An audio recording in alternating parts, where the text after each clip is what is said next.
Hello, everyone. This is criminal profiler Patron, and this is Patron Hangout number 220, and it is the day before Thanksgiving. And when you get your cleaners come on Thursday, and Thursday's Thanksgiving. All the people like you that get their house cleaned on Thursdays asked to have them come on Wednesday, and I guess I didn't ask quick enough because my house looks like crap. And now it's going to stay that way for a couple of weeks because, yeah. Oh, well. Also, welcome to Lorraine, who's in the chat room. Who else just came in? I think I've just said hello to everybody else. You're on the drive. Wait a minute. Where is this? Got to drive tomorrow. Hope the traffic's not too bad, huh? That's always, rough. And I have my Thanksgiving dinner at my daughter Jen's house, which is right through the wall. It's on the other side of this wall. So, she insisted to take over Thanksgiving and Christmas years ago, like 10 years ago. And I'm like, oh, okay. So I have had to do nothing since then. And I just walk next door and I enjoy my evening. And when I get tired or have too much wine or whatever, I just go, bye. And I walk down the stairs and around the corner. So that's pretty cool. I must admit, I kind of like that. Hi, Royal Watcher and Lorraine. Sorry, Dee Dee, you're on your back with pain. That sucks. It's just in time for Thanksgiving, huh? By the way, if you're new to the channel, please do hit the subscribe button, click the bell for notifications, check the playlist, and if you'd like to be in the chat room with these wonderful people and be part of the community, please do that. There's a link below to Patreon. It's $5 a month, 8 live shows, and we have a good time. And but again, I always tell people, if you don't want to join Patreon, do not worry. There's nothing hidden on my channel. Everything goes public after the live show is done, so you can see everything I ever did just by clicking on the channel. So anyway, let's see. Let me start out with the first question a lot of people have is the cat. Good old my kitty. Well, not my kitty, but he thinks he's my kitty, I guess. So this is Mac, the feral cat. And here he is sleeping underneath the table. And what's different at the moment is that he was actually in my house for 12 hours the other day. I was shocked. I mean, I was like, he came at 4 o'clock in the afternoon. I'm like, what are you doing here so early? And then he went and made himself happy underneath the dining table and this behind me. And he just stayed there. And I came out and I cooked dinner and I walked back and forth. I turned lights on and he just hung out. And he wasn't gone till 4 in the morning. So 12 hours. That was a new one. And it wasn't even cold outside. So that wasn't the reason. So yes, I guess he's getting a little more comfortable and starting to think this house is his house. He looks healthy and happy. He should have spent a lot of money on food on that silly thing. Yeah, he is kind of cute, except when he hisses at me and gives me the evil eye, which he still does. But the one thing he stopped doing is he's not marking his territory anymore. In the beginning, he would spray the door frames and the bed and any place just all the time. And now he doesn't do it at all anymore. So I guess he doesn't feel threatened by either me or whomever else. So, but yeah, he's doing good at the moment. So I assume he will be here shortly to eat his food. And since my feet are under the table, he get really pissed at me the other day because he ate his food and he wanted to come sit under the table, but my feet are here. And he looked at me like, why are you sitting at my table? And then he left in a huff. And so he's going to probably do that again today because my feet are under his table. He's taken over. He's taken over my house. Hi, Molly. I want to talk about, as the season starts, so there's always these scammers out there. And I want to talk about 3 different scams. And I find them just fascinating. One is local to my town. And I'm always surprised people fall for this over and over again. This is Prince George's County, Maryland.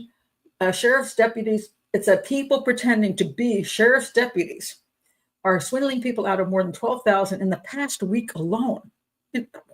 How many people are falling for this nonsense?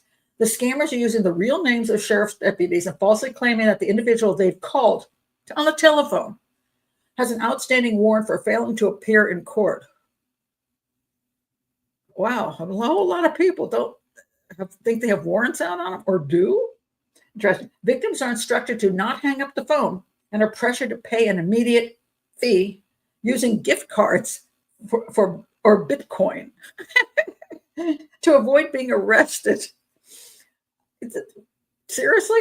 And then it says the sheriff here says, no deputy will ever call to demand payment, request personal financial information, or instruct anyone to meet in a parking lot to resolve a legal matter. And that has been happening in this area too, where they tell people to bring them cash or gold and meet them in a parking lot. I'm like, do you really think the FBI operates in parking lot and takes money from citizens? I mean, I can't understand how they're getting scammed like this. I mean, it's just so outrageous and silly. I mean, it's like, why are you believing this stuff? But apparently people do. So, wow, you've got a blank screen? Yeah, I hope nobody else does. Does anybody else have a blank screen? Interesting. Well, welcome to the world of the internet. So, remember last week when every time I clicked on one of your comments, I said the screen went black on my side, and you all said it didn't happen on your side? I tell you, sometimes it just makes you nuts. So anyway, don't fall for that dumb scam. But here's another dumb scam. And you're not going to lose any money, but it irritates the heck. I see this all over X. All right. So here you have this woman with her quilt. Now, there's various women with quilts on all these different X accounts. And they say things like this. So this scammer, Crazy Vibes, she says, let me read what it says. Hold on a second. Trying to get a bigger copy of that so I can read it to you. So this woman, it says on that X post, says, I finished this quilt last week after 8 months of work, posted it on my Facebook with the caption, my first quilt, what do you think? And I waited for my 73 friends to respond. Not one comment. No one liked it. I sat in the sewing room crying because I'm 74 years old and I'm apparently invisible now. Then my husband has been in memory care for a year, doesn't recognize me when I visit, calls me by his sister's name, asks when his wife is coming. Our friends stopped calling months ago because watching someone disappear to dementia is too uncomfortable. I am alone in this house with nothing but fabric and thread to keep my hands busy, and enough that my mind can't spiral into the silence. I spent 8 months on the quilt, hand-stitched every piece, stayed up till 2 a.m. most nights, working on it because I can't sleep in my bed anymore without him. Blah, blah, blah, blah, blah. On and on and on and on. My daughter found me crying over the Facebook post. She goes on. Let's see. Okay. It's long. Now, all these nice people go, oh, you poor dear, I think you have the most beautiful quilt. Those people, they just don't appreciate you. Hundreds of comments to try to feel, because they feel so sorry for this poor woman. That poor woman, this one, that probably has nothing to do with whatever was written. I'm sure that the scammer grabbed that photo off of some quilting site and added all that garbage. So they stole her photo and are using it to get clicks and make money. And you will find a ton of these people holding up quilts. And I'm sure it'll come from different quilting channels with all kinds of sob stories. And people just, oh my God, I feel so bad for you, blah, blah, blah. I'm like, do you not realize this is a scam? And that's not the only one. You'll see things like a picture of a child with a missing leg, and they'll say, it's her birthday, and no one is called, and no one is coming to her birthday party. And everybody's like, oh, the poor child, 1,000 comments. When that child probably has that picture was stolen, and somebody put some words with that picture to get people to feel sad for this child and then respond. And there are a million one things like that. I mean, there's dogs that this dog's going to be put down. This dog was left in the street. This woman, this child, it's all fake. It's all fake crap. Stolen pictures with phony stories put with them to get people to click and give comments. It's disgusting. What does a scammer get out of it? Depends on where they're at. If they're, it depends whatever money stream goes through that particular. I can't say for X. There are those who make money on X, on TikTok. Certainly, people make money on TikTok, YouTube. Yeah. So, yeah, it's and a lot of these, by the way, they're not just. They're actually kind of like I want to call them content farms from other countries that are specifically putting these things up all over the internet. And so it isn't just necessarily a person doing it. It's a content farm, which is churning out this garbage. So there's always something behind there. But when you see these sob stories, don't believe it. And of course, AI has taken over so much that every time you see something now, you go, like on X, you're like, oh, that's interesting, whether it's an animal thing or a people thing or whatever. And somebody will put below it, at Grok, is this AI? And Grok will come back, yes, it's AI. But all these other people, there's hundreds of them saying, oh my God, that's so sad. Oh, that's so horrible. They're all buying it. And it's not even real. It's AI. But one good piece of news on the horizon in the scamming thing here. Let me find it. All right. This makes me happy, even though I'm really pissed at YouTube right now. So YouTube. Do you remember I warned everybody, I did a video on it. I forgot to link it here. But it's no longer there. So you can't, I did a video on it, but the channel I did the video about is now gone. It was the true crime channel. YouTube shuts down true crime channel that was all AI lies. Then they had the 3 different pictures. I'll link it below as soon as I find it. I forgot about putting a picture up of my video of this. When I saw this, I'm like, there were 3 people. There was like a guy and a woman and somebody else, whether it be her stepson or his brother or whatever. And it was always Joe. This guy was married to so-and-so, and then she had an affair with the stepson. Stuff like that. They did tend to put last names on, and they even sometimes put a location. But if you went to Google and you put in that name and the location, there was no crime, no murder that was listed there. So it's completely made up AI garbage. And they were getting huge numbers of people watching. I'm amazed they finally took it down because it made YouTube a lot of money. YouTube has been extremely bullish on generative AI for over a year now, or so they say. But sometimes YouTube does one thing to make it look like they're doing it all over the place, and it isn't necessarily so. But even as it introduced generative tools, encourage creators to make Gen AI as part of their production pipeline, and with parent Google, talked up AI as an essential part of humanity's future. It's also exhibited at least a little caution about what Gen AI can produce. It added rules allowing people to request takedowns of videos that included, quote, realistic recreations of their faces and voices, and is also working with Creative Artists Agency and other entities to preemptively protect celebrities from deepfakes. Yeah, they care more about celebrities, believe you me, because they get money from celebrities. As with most things concerning AI, YouTube's rules around it are developing in real time, with situations being judged on a case-by-case basis, like how much money do they make off of it and how many people complain. So this one was called True Crime Case Files, which is the one I talked about, which I will link below, whose owner said he was making fake crime videos to, quote, overdose the viewer on luridness. The owner is not trying to make money. He was trying to overdose people with true crime crap so that they would stop watching true crime crap. That's a bunch of crap.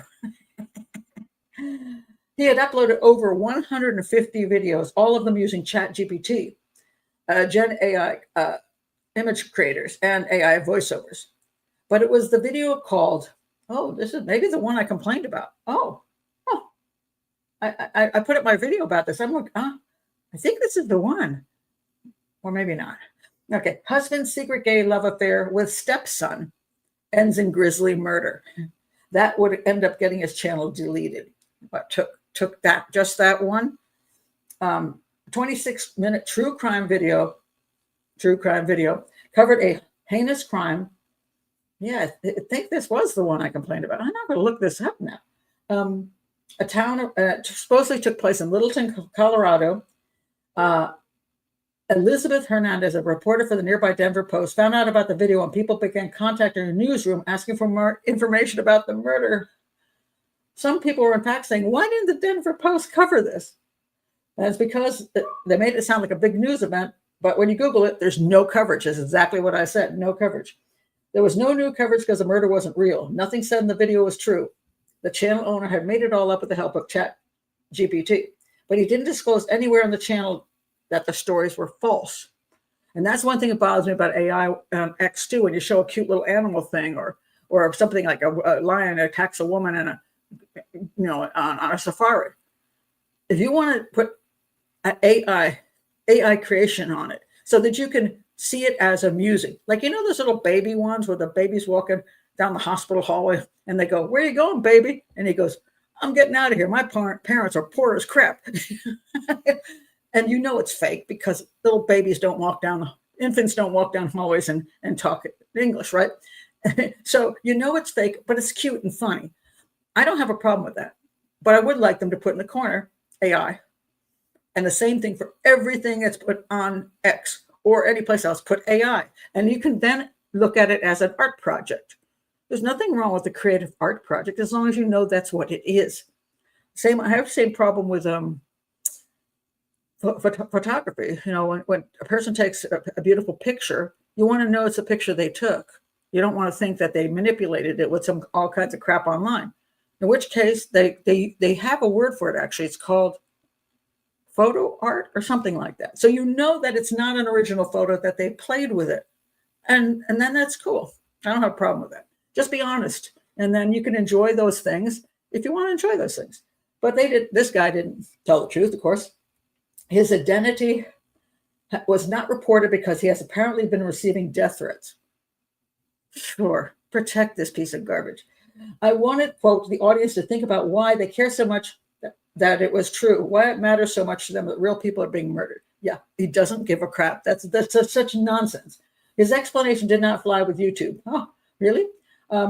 True crime case files and other videos had stories just as clickbaity as husband's secret gay love affair with stepson ends in grisly murder. They're all the same. They just changed the names and things, how the crime went down and why the crime went down. Some involved kids and had storylines tied to political hot topics. In one, a child was sold to a local sheriff as a sex slave. In another, transgender teachers slept with their students and killed to cover it up. And those storylines were the reason YouTube ended up deleting the channel.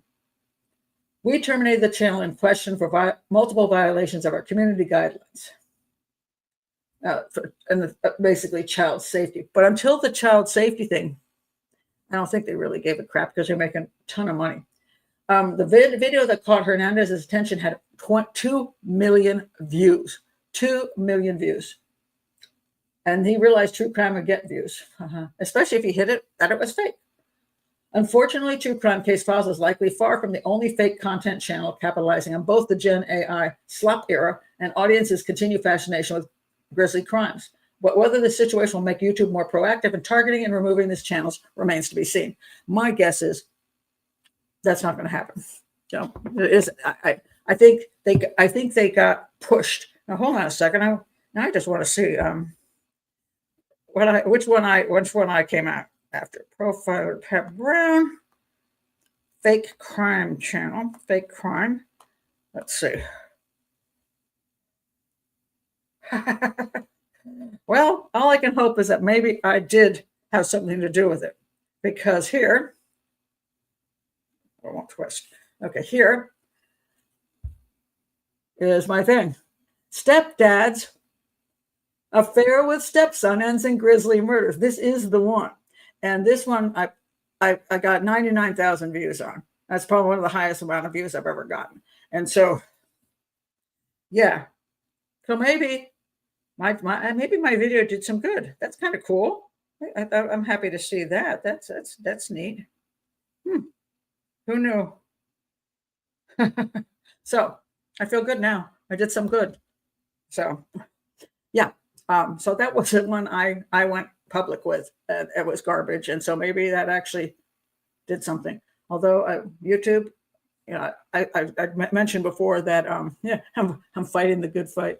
Yeah, well, I have mentioned to some of you behind the scenes that asked a question whether I think I'm being shadow banned, and some people say shadow banning is not true, but after I put out the video on the murder of I'm gonna sit here and blank now. Somebody help me out here. Geez, so many names in my head. Charlie. Yeah, him. Why am I having trouble with his name for whatever reasons? Somebody help me out here.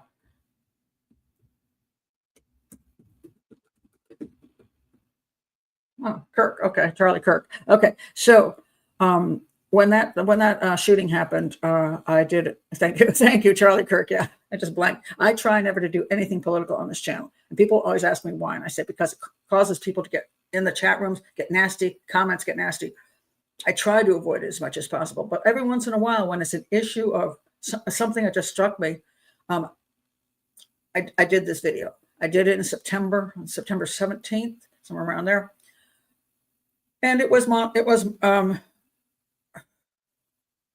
okay. I don't want to talk about the video. Okay. Again, don't want to talk politics. Let's not talk politics here. That's not what I'm pointing out. So yeah, it wasn't an open live. I don't believe so. But anyway, I got about 20,000 views on it. Nothing, it was monetized, and I didn't think much of it. But starting in October, just like a week or so later, my channel dived.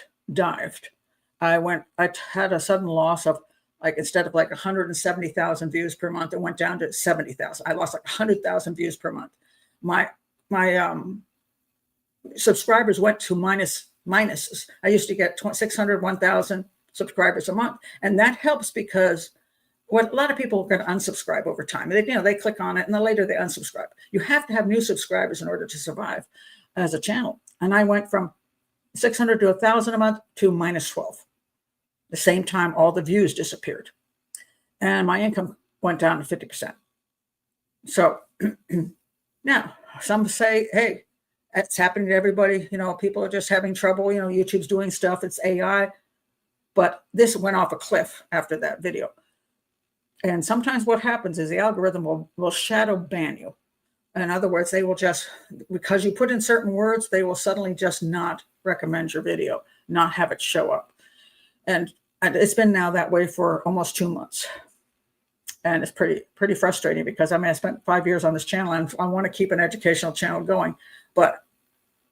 And I can't prove that I've been shadow banned over something. I didn't even talk politics in it. It was mostly an issue of how people respond to things.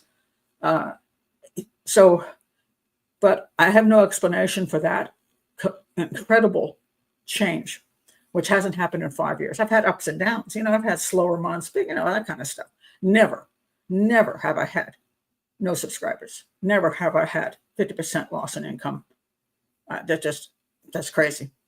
So I think YouTube does what YouTube wants. And people say, well, why don't you contact YouTube? Because you can't. Because you absolutely cannot. So you don't have any access to them, and they just don't. I'm one of the smaller channels, so they don't care. What they care about is the massively big channels. And so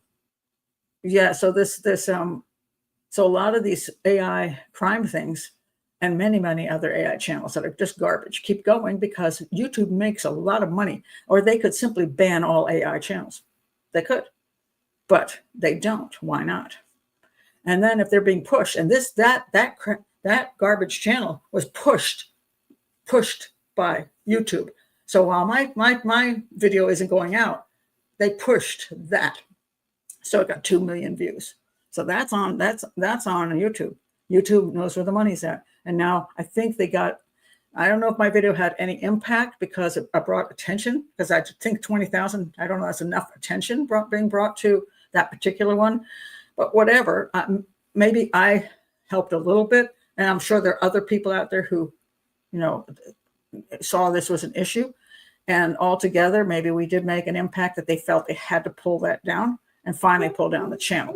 Yay. But I mean, but they didn't do it because they wanted to. They did it because they have to look good. And I'm pretty sure that after that, they felt, you know, now this goes out. Oh my God, you know, they care. Do they? So, yeah. Well, that's interesting. X always denied shadow banning till docs were leaked. I'm sure they do it here too. Yes, they do. So there is a lot of shadow banning, and it's all done with algorithm. And so whatever the issue is that they don't like, I mean, a lot of it is political, unfortunately, they will then just basically suppress your videos going out. All I can hope is that's not true. I hope I'm wrong. I've looked at all the analytics and I can't come up with any other good reason. Right then and there that happened.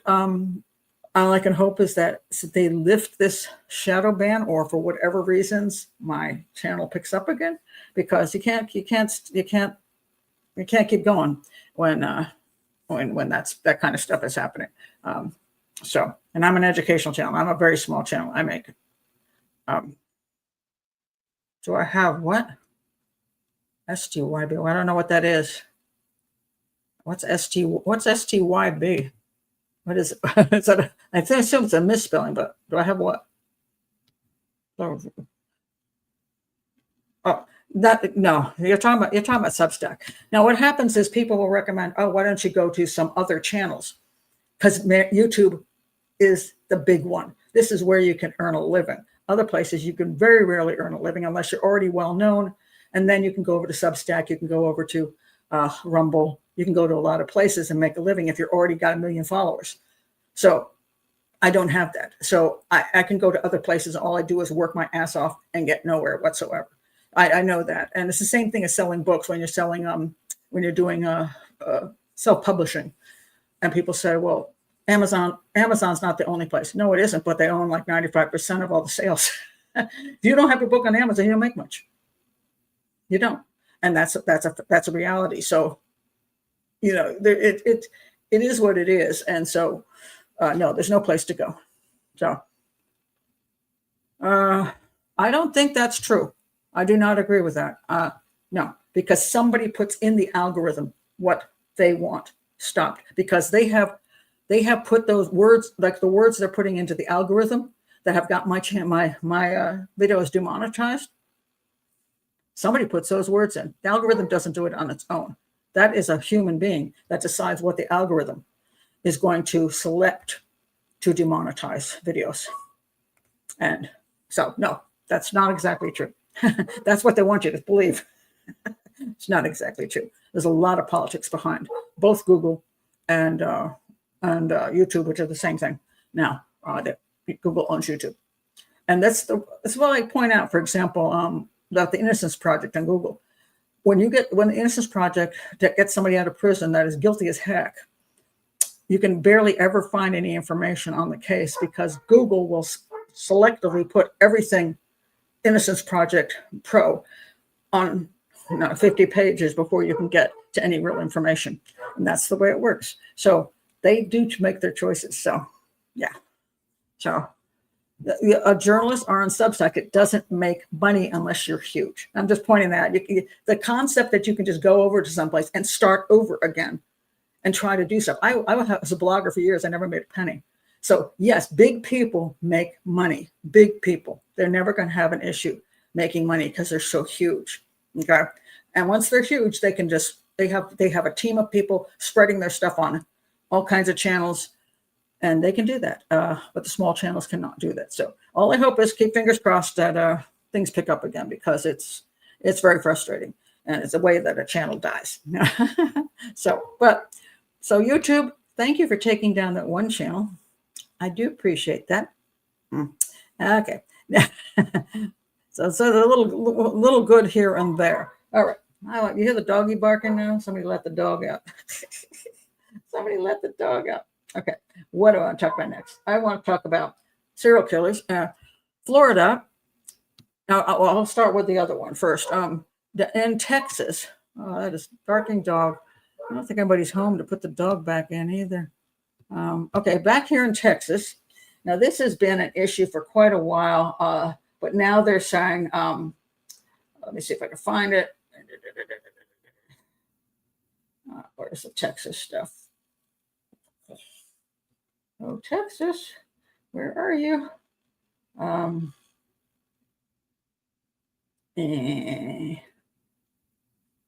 Again, I have too many things open, so oh, here it is. It was right in front of me. Okay, major update on cause of death for most of this.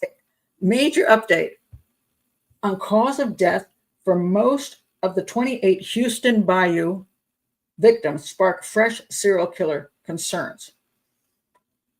Major update on cause of death. All right, is there such a thing? So there's 28, they call them victims. Okay, there are 28 people who are deceased in various locations, especially in the water, sparking a lot of people to think that, oh my God, there's a serial killer out there killing people. Now, the Houston mayor has previously rejected claims of a serial killer, which is not unusual because they don't like to admit there is one if there is one, because it makes everything look bad, it affects business, people start harassing them, the media goes crazy. And so they often play down if there's a serial killer, which is problematic because if there truly is a serial killer, maybe it would help that people knew that. As a result of the tragic incidents, there have been growing fears that the serial killer may be to blame. There's no evidence of this, says the mayor. The mayor said that drowning in the bayous is not a new phenomenon, blaming drugs, alcohol, and homelessness for tragic deaths. All right, I agree with him. Now, it's interesting. Like there was one time I did a whole thing on that, and it was like in India during a monsoon season where you got those massive rains and the water goes up. You have floods in cities. A whole bunch more people drown because not necessarily because they went swimming in it, but if you have alcohol, and let's say you're on a prairie and there's not a river in 20 miles, you go into a shack and you drink alcohol, and you stagger out. You pass out. You pass out in the grass. If you go pee, you just pee in the grass, and that's that. You're not near any water. But if suddenly you've got water around a whole pile of people who are drinking, once in a while, one of those guys falls on the drink. And with the increased amount of homelessness in the U.S. and a massive amount of drugs, the fentanyl and all that stuff that's going on, you get people who are not in their proper mind, and they might even live near the water for whatever reasons. Maybe because they need water, maybe because I want to bathe in the water. Maybe it's just a place to stay. Maybe it's some hidden away from people near some bunch of water. And then they do drugs, and they fall in the water. That happens. And the other thing that people don't understand is that the more people living in an area, the larger the population gets, the larger the percentage get of these kind of incidents, just because that's the way it works. So they're saying that that's what the mayor's saying. Let's see some more. Don't do that.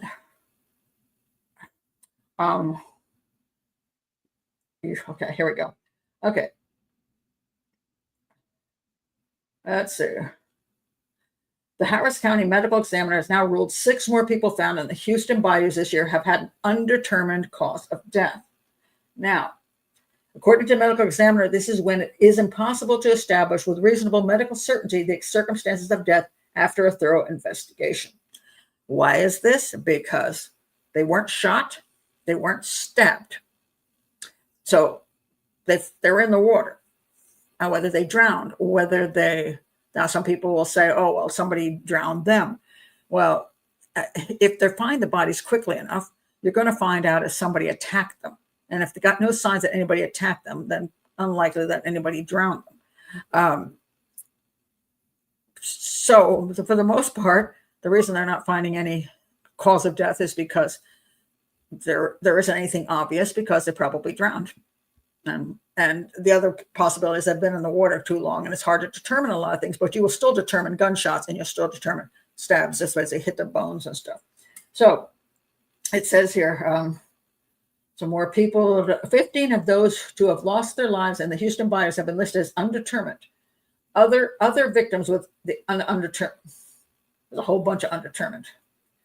So, okay, here we go. Speaking about what leads to an undetermined cause of death, the chief medical examiner, Aaron Barnhart, told the Houston Chronicle, typically when somebody is found on land, they're generally found in an environment that tells us something about them and what was going on at the time of the death. For example, if they're found in their home, if they're found in the car, if they're found in an alley, etc. Whereas we're missing that when a body is found in water.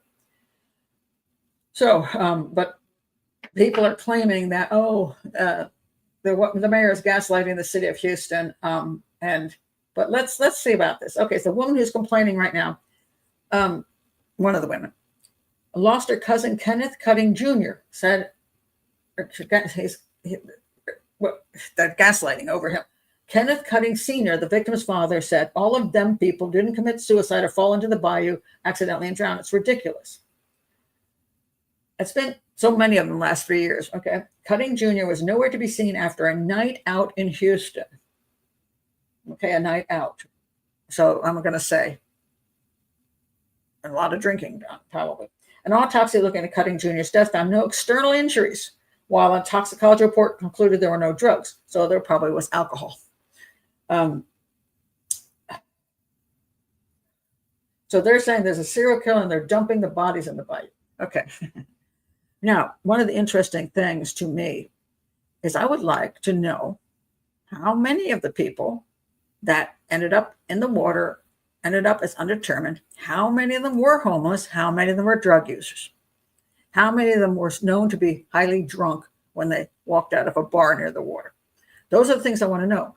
And especially when it comes down to when you don't get everybody coming out right away saying, why is my daughter dead? Why is my sister dead? And they can't say something like, my sister is she's married to a physician and she herself is a physician and they have 2 children and she was driving home from the store and then her car was found and her body's found in the water. Okay. But if you're not even going to talk about the person, where they lived, what they did, probably because they're homeless and probably maybe because they're homeless and drug users. So you put those combos together, you get a problem.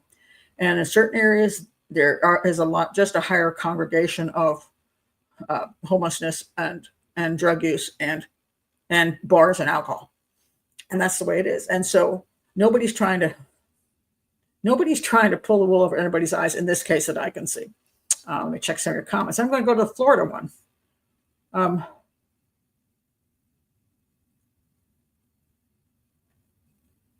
What's who let the dog? Yeah, I can't get them back in. So let me read you the Florida one. Now this one's really silly.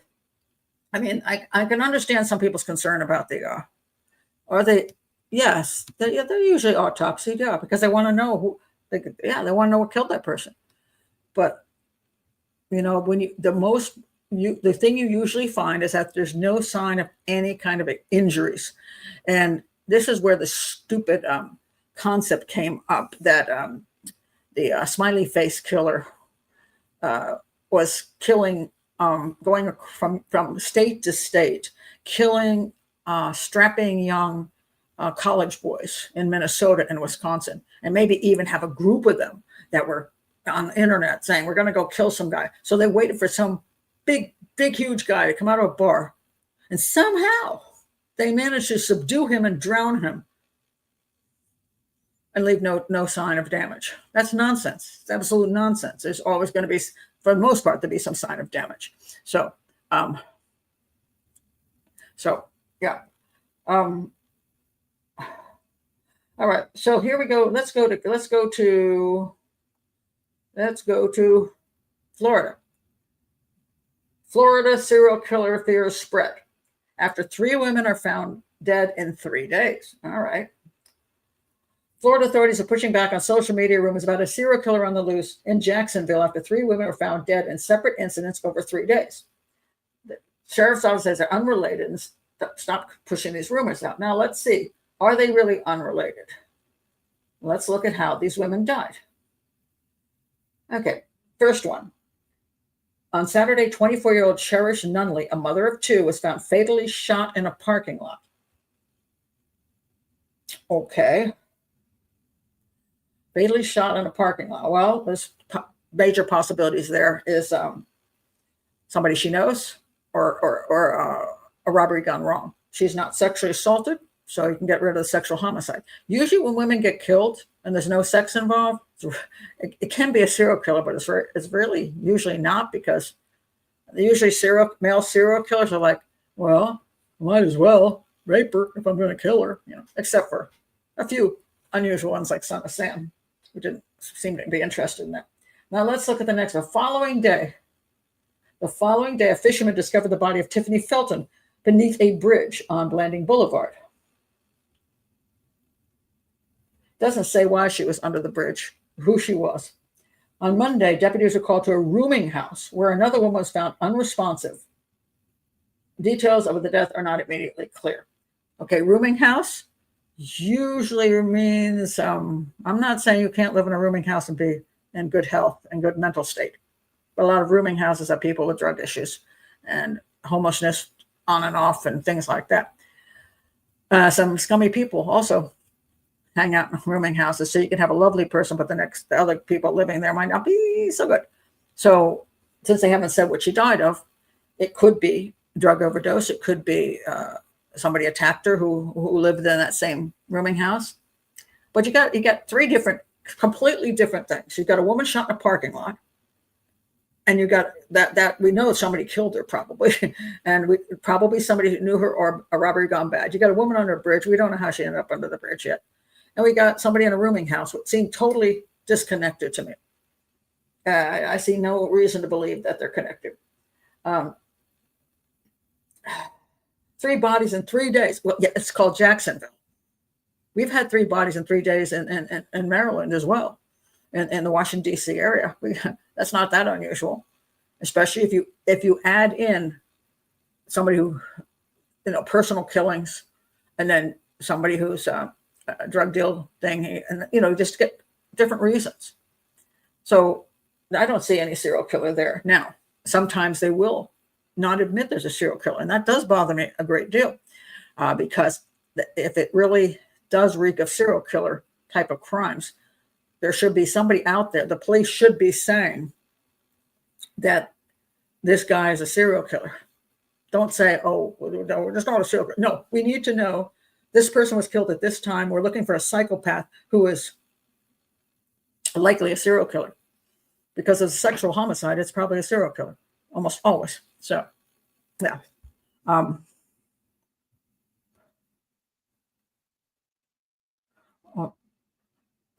So far. And I mean, if they come up with something, and a serial killer can use different MOs, and somebody could be connected to 2 of the crimes out of the 3. Who knows? But there's no reason at this point to think that they're connected. But this is where the internet goes berserko, because people have too much time on their hands. They're watching too much stuff out there, and they should be not doing that. Maybe balancing their life a little bit more and getting away from that. And I say that as a person who has a channel like this, but I don't encourage people to go berserko on these things. And this is what many of these TikTok things and YouTube does. You get somebody's going to be out there. If you go right now, I'm going to go right now. Okay, let me go right now and put in. Go to the search engine at YouTube, which I always tell people, if you want to know, if you're interested in something, I've done a show on it. Go to Profiler. Oh, I'm not going to put that in now. Go to Profiler Pat Brown, or whatever you're interested in. But I'm going to put on Florida serial killer,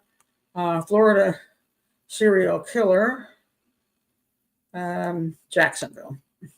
Let's see what I come up with. Well, this one's addressing the rumors. Okay.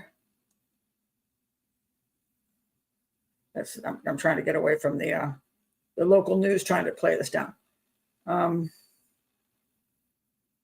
That's First Coast News. That's the real true crime news. A possible serial killer In Florida,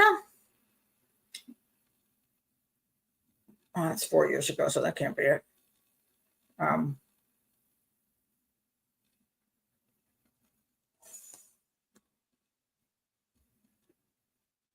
When did this all happen? Real crime. Exposing brutal manhunt for, the Florida Ripper. Maybe that was somebody else. Okay. Let me put the search filters on. I'll put the upload date because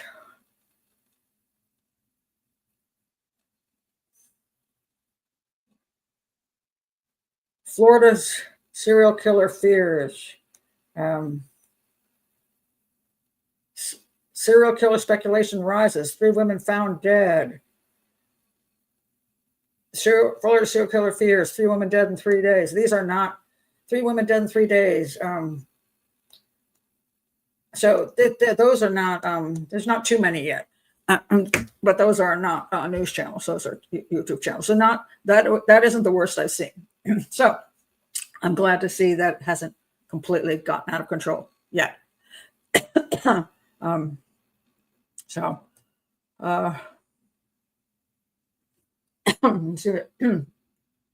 Let's see.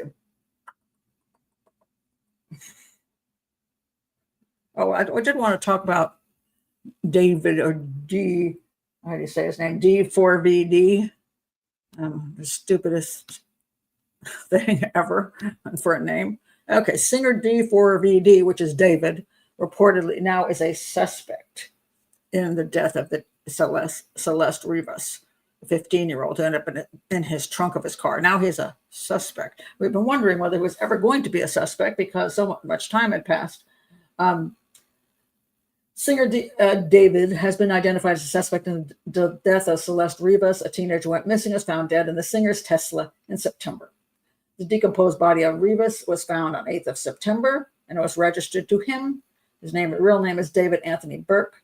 It had been ticketed in a Hollywood Hills neighborhood and then impounded in a tow yard. They thought she'd probably died in the spring, adding that he had the police said David had probably helped in dismembering and disposing of the body. The singer has not been cooperative in the investigation. So that's interesting. And then there's been another new one that came out. And that was, where is it? Okay. Here. Okay. It says here, let's see if this is anything that's, okay. Now they're saying here, Celeste Rivas' body had been frozen. And as a result, it looks like LA County medical examiner will not be able to establish a cause of death. According to the sources, medical examiner received the body in horrendous condition. It was decapitated, and while the torso was intact, the limbs had been removed and cut into multiple pieces. We are told that all the body parts were partially frozen and had been apparently thawing out while sitting in the trunk of his Tesla. Okay, then. Check out this freezer in his house. But they're looking at this and they're saying they're viewing Celeste's death as a homicide. Even if the official cause of death is undetermined, authorities can move forward with an arrest. Supposedly there was a second suspect who helped David in the dismemberment of Celeste's body. Oh, good friend, huh? And again, they're going to have to prove the old problem of if you can't prove how somebody died, you can't prove that they were necessarily murdered, unless you have some other information that could, some other way to prove it. Person can always say, she OD'd in my house and I freaked, and so I didn't know what to do. And that's an excuse used over and over and over again, because if you can't prove the cause of death, you can make up anything you want, unless there's some way to add a lot of circumstantial evidence that would prove that you actually killed that person. So that's going to be a bit tough. Oh, they debunked it? Oh, is that seriously? Was that? Oh, it is TMZ. Shoot. Well, there we go. Never mind. Shoot. I I didn't even see TMZ on the top. So see, I fell for it. I fell for it. I guess the problem is that she's been missing since spring. That's 6 months ago. Where was her body for the 6 months? So that's I think may be the reason they went to the frozen thing, but maybe it was, they're guessing. I thought they read that wrong. Let me see what it said here. We're told.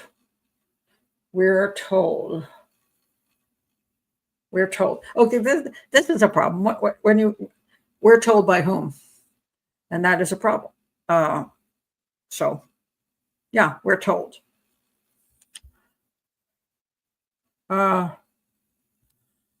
Also, where there a few hours later, the judge hushed the coroner's report, suspicious. I don't know what you mean by suspicious.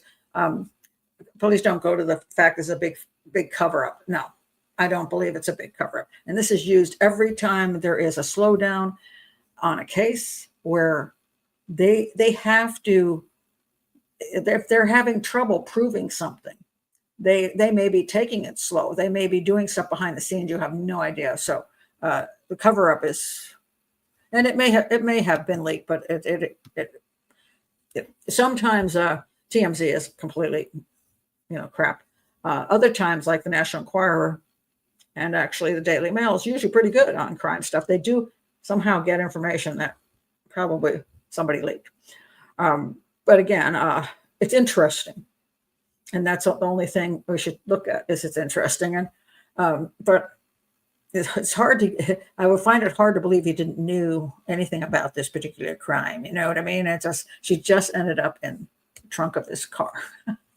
So, yeah, that's kind of problematic.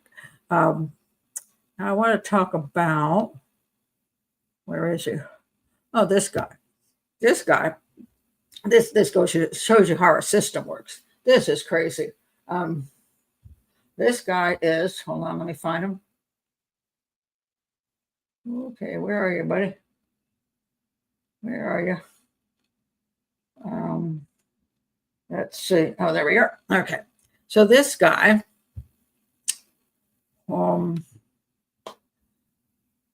death row inmate who nearly decapitated a baby in front of a Harrisburg cop, gets a new hearing. And you wonder why. More than 23 years after Harrisburg man was convicted of stabbing a woman and slitting the throat of a 14-month-old baby in front of a police officer, the Pennsylvania Supreme Court has referred his appeal back to Dauphin County Court based on newly discovered information. He is 59 years old, facing the death penalty for his 2002 convictions in the death of his stepson, Basil Blakey, after police say he broke into his estranged wife's apartment. He stabbed and choked unconscious his estranged wife's roommate, then chased her 13-year-old son out of the apartment with a knife. He then asked the responding officers to shoot him. When the officer did not, he went into the bedroom, grabbed his estranged wife's baby from the bed, and used him as a shield, and eventually sawed through the child's throat with a butcher knife. Okay. What the heck? Oh, we are not doing that. Oh, subscriber exclusive story. Hold on. I hate it when they do that. All right. Herbert Blakey, I'm going to pull him up from someplace else, because the reason that he's getting this appeal is crazy. Herbert Blakey appeal. Let's see if I can find something that's not. Okay. Let's see. They argued that he was denied a fair trial. Oh, for God's sakes. Because they've discovered a juror in this case had hit an attempted infanticide in the family. So this is not the first time I've heard this kind of thing. So the juror comes, he asks questions, right? And the juror says, yes, no, whatever, or has to write things down.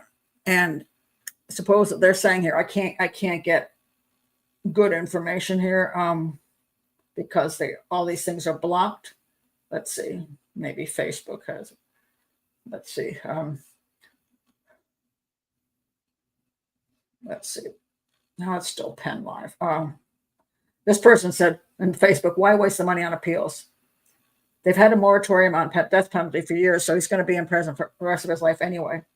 So it's really a waste of time, and it's just crazy. But they're saying that this is the kind of stuff Innocence Project loves to do, although I don't know they're involved in this one. They find some juror that didn't do something right. And another case, I thought this was a case, but I guess it's another one. A person asked if anybody in the family had committed a crime, and they put down yes, and then they scratched it up and put no, or something like, or put, I think that's what they did. And now they want to do the whole case over again, get an appeal to completely retry the case, because one juror got confused over something probably pretty minor. Now, I had that happen to me once. So I went in, the only time I actually had to go in for jury selection. And I didn't even get a chance to say I was a criminal profiler, because if I had said I was a criminal profiler, it was going to be thanked and excused no matter what. Nobody's going to let me, no defense attorney would let me in the courtroom. But they had asked this question. They said, anybody who has a relative who has been incarcerated, please get in line. I'll go up to the judge and talk to the judge. Well, the defense attorney was checking off all the people that had incarcerated family as these might be on his side. I didn't get in line. And after I got thanked and excused for not getting in line, they didn't even ask me the questions. They just got thanked and excused. So I got home and went, oh yeah, it was an in-law, not my side of the family. It was nobody. And other side of the family, okay. Most people are great, but there was one that did end up incarcerated. And I forgot. I mean, I wasn't thinking about the other side of the family. I just thinking, oh, I don't know. And so I didn't tell the truth either. They could have said, oh, I can imagine if I had gotten on to whatever reasons I got on the jury. And then later on, 20 years later, they said, oh, wait a minute. That woman said this when she didn't tell the truth. But this kind of stuff, so he didn't get a fair trial is what they're now saying, which is just crazy. I'm trying to find another one let's see if this is a better site. Oh, here we go. I finally found a site that wasn't going to block me out. A lot of these legal sites will block you out. The defendant was convicted of first-degree murder, killing of his girlfriend's 2-year-old child. One juror, identified as Juror 7, initially marked yes. Oh, see? This wasn't a suicide. I don't know why they said suicide. This is the one I was thinking of.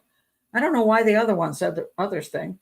Whether had initially marked yes on her juror questionnaire in response to the question of whether she or a close family member had been charged with a crime. She marked yes, and then she crossed out yes and marked no.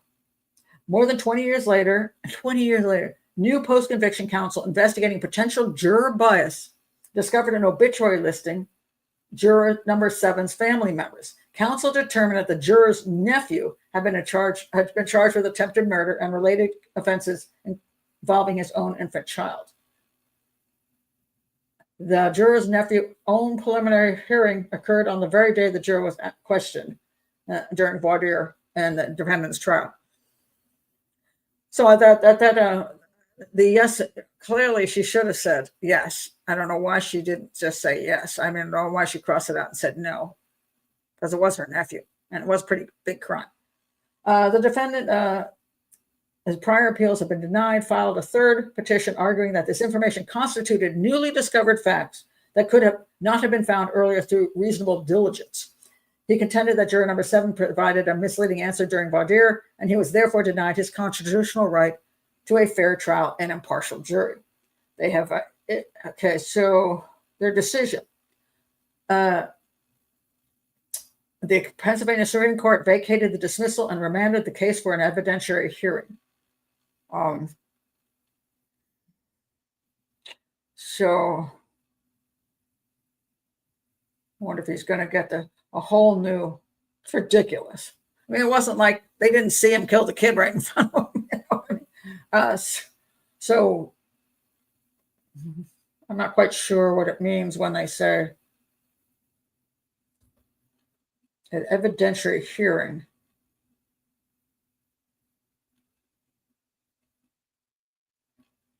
Okay.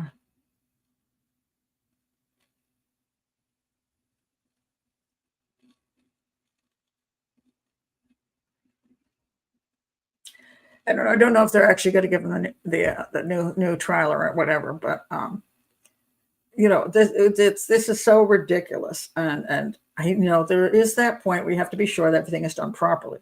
But then this is where what they're doing these days with these defense attorneys is they're going back and they're just searching for any little thing they can get as no, that was just didn't get a fair trial, didn't get a fair trial.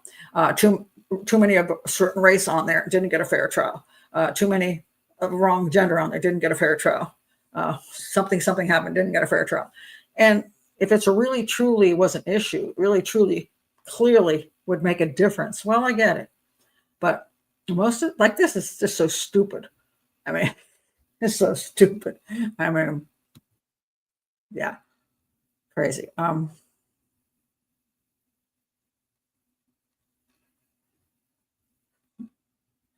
Only a misidentification would justify a new trial. No, not necessarily. I mean, there can be, there have been many racial issues in certain cases where a defendant might have been black and the jury was white. It could be because that's who was available in town. And it doesn't mean that the white people would put the guy away just because he was black, but because race is such a big issue these days,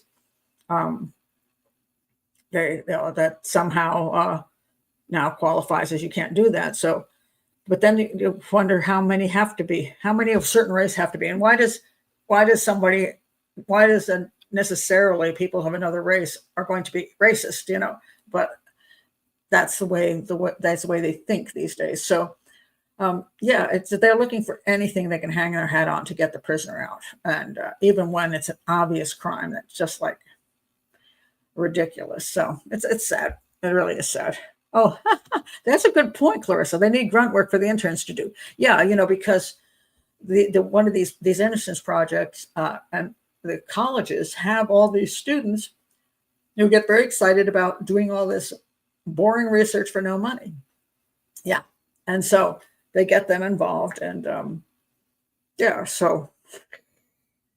and then they waste a massive amount of taxpayer money and time and everything else, and the damage it does to the families when they have this purely, absolutely guilty person do this. This game is played. It's gotten so out of hand. It's just crazy, in my opinion. Let's see. I want to talk about this guy, just because this is where you don't see it coming type of thing. This is celebrity chef. I don't know how to pronounce his name. Milan Ross. Good looking guy, chef, and he's a celebrity chef. And this is his family. And doesn't he look happy? It reminds me of the guy on, remember the guy on who was it? Was it Dancing with the Stars? I forgot it now. I forgot his name. And I just loved that guy. And he danced with his wife, and they just made a beautiful couple, and they did all these fun videos, and he just looked the happiest guy in the world. And then he left the house one day, went to a motel, and shot himself. What the heck? And they've never understood. He never left a suicide note, what was really wrong. And I don't remember his name. But go and watch any of his videos. He was on the Ellen show all the time. He's just, what a beautiful man. You think, what the heck? Well, here we have. Just what this guy reminds me. There's a smile on his face. Somebody give me a name. Yeah, him. Just switch. What's his name? Yeah, him. Just somebody else help me. Ellen's sidekick. Yeah, it was for a while. Yeah, I just, it was so shocking because you just didn't see it coming. Well, here's this guy. He's a celebrity chef. That looks like a happy guy. All right. Who was this guy? He's a vegan chef, a local TV vegan chef and cookbook author. And let's see, So, and then the night before this happens, here he is singing Christmas carols with his son. I mean, this is the night before he kills them. I mean, happy looking guy, right? And I always tell people, don't pay attention to like an Olin Mills photo. Every other family's like, husband, the wife, the two kids. Next day they're all dead. A photo or even a video. I keep saying that too. Video doesn't say whether you're happy or sad. A video is just a moment in time. It may not mean a thing. Well, so what did this guy do? And why did he do it? So, says here, a disgraced celebrity chef. I don't know why I got disgraced, but oh, wait a minute. Now I read this wrong. Okay, that wasn't the day before. Wait, it is. Okay, wait a minute. He was convicted of slaughtering his wife and two young kids on Christmas Day. Nearly 8 years after. Oh, he was convicted. It took 8 years for them to convict him. What? Wait a minute. Why? Why 8 years?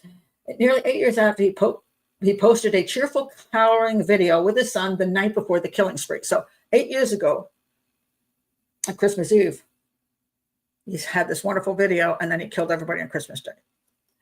Anthony Milan Ross, 53, was found guilty Monday by a Maricopa County jury on 3 counts of first-degree murder for the killings of his estranged wife, Iris, and their 2 young children, 11-year-old Nigel and 10-month-old Honora. Ross, a local TV vegan chef and cookbook author, killed his family at his apartment when Iris, she filed for divorce. There we go. I didn't see that one. She had filed for divorce 6 months earlier, arrived to pick up their children on December 25th. So he had the kids. She had filed for divorce, and I guess it wasn't a friendly divorce. And she came to pick up the kids on Christmas Day, and that's when he got them. Witnesses told investigators saw the killer celebrity chef shoot Iris dead outside before he ran inside. Law enforcement descended on the complex at 4 p.m. and found Iris's body on the front patio of the chef's apartment. Ross by then had barricaded himself inside with his 2 children. After a tense 7-hour standoff, they stormed the apartment and found one of his children shot dead. As they were clearing the apartment, Ross appeared and opened fire on the officers, injuring one of them. He surrendered after the brief shootout and was arrested. And then investigators found Ross's other child had been shot dead. On Christmas Eve, they had laughed. He laughed and sang Christmas carols, appeared to be a happy, loving father alongside Nigel. I'm singing and hanging out with Nigel on Christmas Eve, and we're about to embarrass ourselves, Ross said in a video posted hours before he killed the 11-year-old. We're going to sing. They sang Santa Claus is Coming to Town and Merry Christmas. He also texted his estranged wife's sister, Mary Wogus, during his Christmas Day killing rampage, telling her he had just killed Iris and the kids. I knew that man was very unstable. I knew he had a very, very dark side. I didn't know it was this dark. She said the child killer struggled with depression. Iris's roommate also told Arizona Republic that Ross had been harassing her in the weeks before the murders and shown up to pick up their kids armed with a gun. Why the heck were these kids ever allowed in his possession at all? In addition to 3 first-degree murder charges, he was also guilty of 3 counts of aggravated assault and 17 counts of assaulting a police officer. I'm trying to figure out what took them 7 years. He's scheduled to face sentencing on January 9th. He faces life in prison or death by lethal injection. Before the murders, he promoted himself as a man who had lost more than 200 pounds through a vegan diet and active lifestyle. He was also featured in 2016 vegan documentary, Eating You Alive, along stars like Samuel L. Jackson and James Cameron, and regularly appeared at food and lifestyle events. I don't know what took 8 years. I don't understand it. Shouldn't that case have just been like within 12 months? I mean, it wasn't like we didn't know who did it, since he shot them all while the police were there. What took so freaking long? I don't understand that. But sensing the P word. Well, you can put that one in there. Thank you. Stephen Twitch Boss. Yeah. Super sad. Super sad. Yeah. The P word. Yeah. He's been depressed. He has some issues, but yeah, you wonder whether psychopathy to me has to be underneath all of that. It really does, because killing your children and babies. It's too much. But you'd never, if you didn't know what, I mean, if you showed up at somebody's house holding a gun, I mean, they should have called the police right then. The children should have been never allowed near him. But we see that, remember that guy who killed the 3 little girls and took the girls got to visit him even though he was homeless? It's not okay. And it's, obviously these people have issues, and yeah, so that's pretty sad. Let's see. I want to, what time we got here? Okay. I want to point out this one case, which is I didn't know, and when I first heard the case, what I thought, because it's always hard to get exact information. But this woman, speaking of cleaners, this woman was a house cleaner, and this is the memorial service for her. And this happened a couple weeks ago. But what happened was, an Indiana homeowner has now been charged with allegedly fatally shooting a house cleaner who went to the wrong address. And so he got charged with voluntary manslaughter. And the question is, did he have the right to shoot this woman who was outside his house early in the morning? I'll tell you what happened. And it was just one of these stupid mix-ups. But if when stupid mix-up meet stupid person, and then sometimes the person involved in the mix-up gets killed. Officers found Maria Florinda Rios Perez de Velasquez, a 32-year-old mother of 4, dead on a front porch of a home in Whitestown, in an Indianapolis suburb. She was an immigrant from Guatemala, and she was part of a cleaning crew that had gone to the wrong house. The husband told media outlets that he was with her on the porch, and somebody fired through the front door. He didn't realize she'd been shot until she fell in his arms, bleeding. All right. Indiana is one of the 31 states with a stand your ground law that permits homeowners to use deadly force to stop someone who is trying to unlawfully enter their dwelling. But police said there's no evidence the woman entered the home before she was shot.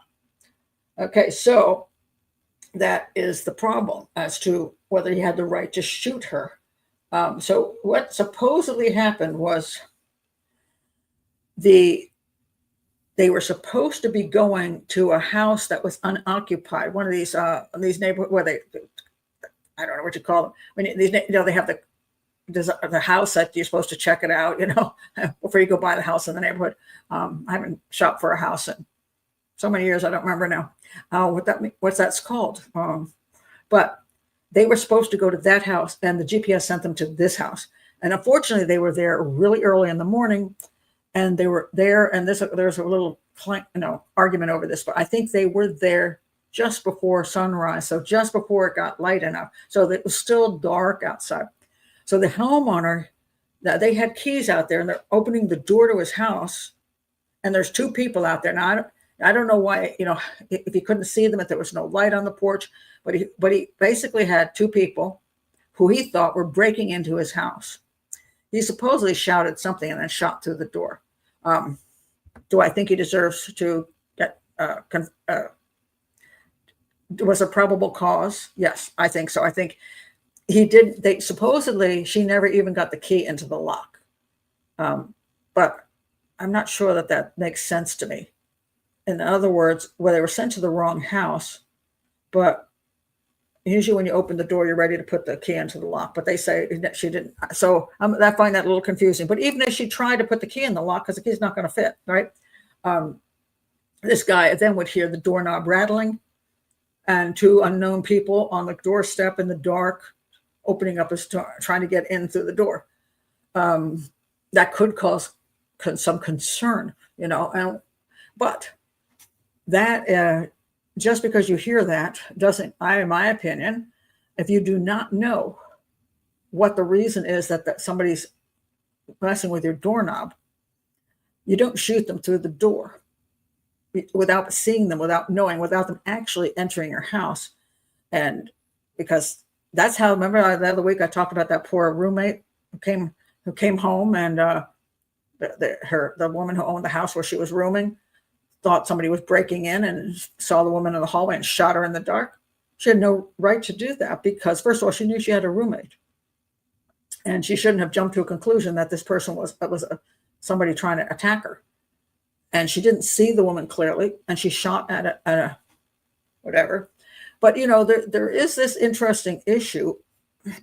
So here's some of the problem that you run into with this. I just want to show you how complicated it can be. So one day my daughter said, can you go check on her father-in-law in the house next door? Because he hasn't answered his phone, and he hasn't let the dogs out, and he's home. He's been off. It's where he's not answering. Can you go check on him? So I went over, and in our house. So I opened the door, came in the front door, and his room was right next to us. So I beat on his door. I could hear the very loud television on. And I beat on the door. No answer. Beat on the door. No answer. So I opened the door and yelled. I saw his form underneath a blanket. I yelled. He didn't respond. So I went over and I touched his shoulder, and he all of a sudden goes like that, and I freaked him out, and he was pissed. He's like, what are you doing in my bedroom? Why you scared the crap out of me? What are you doing? Now, luckily for me, he didn't have a gun or a knife and react in a way that would have, I would be harmed. And so, and I don't know how I would feel if somebody's worried about me. I haven't come out of the house, and they think, well, oh, no, maybe mom's lying in there and she's ill in her bed, and she, whatever reason, or she left her phone in the living room and now she can't get to the phone. She can't call us. And we haven't seen her car move. And should we go in there and yell? So we go into the front door and we yell. She doesn't answer. We're probably going to go into the bedroom. I could be lying there naked on the bed sleeping. You know what I mean? I'd be really pissed off. But so there comes this point of things that can go wrong just because the situation is a little unstable there. Well, after that happened, I said, yeah, I'm not checking on him again, because I'm not going to take that risk. That was scary, because luckily he didn't do anything to me, but it's still scary. And he was pissed, and I was scared. I'm like, clearly he did not want me to do that twice. I'm like, well, if you die in the bed next time, if you're lying in the bed next time, I'm not coming in, so you have these people showing up to get into the house. And maybe this guy has, for whatever reason, so maybe he's heard about burglaries in the neighborhood. I haven't heard too much, maybe a defense argument, too much about that. But suddenly he hears he's got, maybe somebody has to protect in the house. And he suddenly hears somebody at the front door in the dark trying to get in his house. And he doesn't have anybody that's supposed to be coming in his house. So I understand why he might have been afraid. I think, unfortunately, he should not be shooting through a door. The door hadn't been breached. And so if the door hadn't been breached and he didn't see who it was coming in, he shouldn't have shot. That's my opinion. But, it's sometimes these horrible things happen because of bad mistakes. Yeah, it's extremely sad. Okay, why not just call the police? I think he did yell. There was another article. Well, first of all, calling the police, they're never going to get there in time. That's one of the problems people always say. Have you heard of that joke? Because I just read it the other day and I forgot about it, but I read it before once. So this man calls the police and he says, I'm here. I'm 80 years old. I'm here with my wife, who's also 80. There are 5 guys breaking into our garage. Please hurry. And they said, well, we don't have anybody available to come out right away. So he calls back a few minutes later, says, never mind, I shot them. And within like 2 minutes, woo, woo, woo, woo, he goes, oh, and they said, so why did you lie about that? And he goes, why did you lie that you didn't have anybody available? So that kind of thing. So calling the police doesn't necessarily get them there in time. Now, I can't remember. This was not the proper article. I wanted the other article. Let me say community demands. Okay, let me see if this is a better one. That tells us a little more.